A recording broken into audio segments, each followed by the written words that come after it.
Well, if I'm asked the question, what's the best grip for me? I have to go back to history to give you the answer. Well, the history of putting started out with players just taking the normal grip. They would use the grip that they took for their full swings.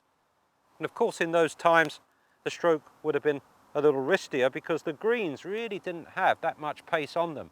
So the players used a little bit more wrist to hit the ball with a little bit more power.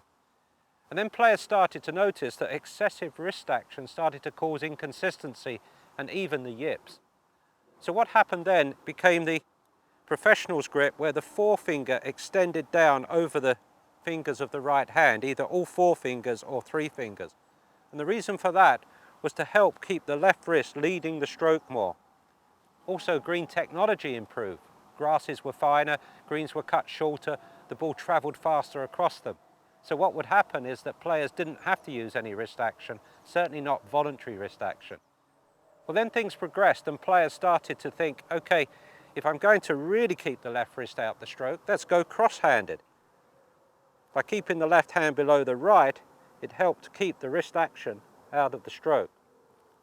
Well, since then, things have moved on. Players are taking the claw grip, like so, and a variation on that, the saw, like so.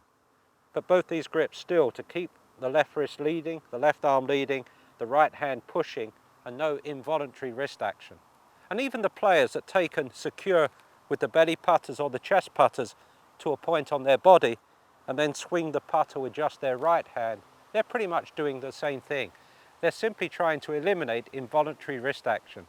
So when you ask me what's the best grip, I have to look at your stroke and decide how much wrist action do you use? That's the key question, because with that in mind we can determine what's the best grip for you. If you're already very wristy, then a grip that helps really firm up the left wrist. But if you're rigid, you might want to go back in time to a grip that allows you to swing the putt with a little bit more freedom in the wrist. Whatever you choose, you still have to make a smooth stroke.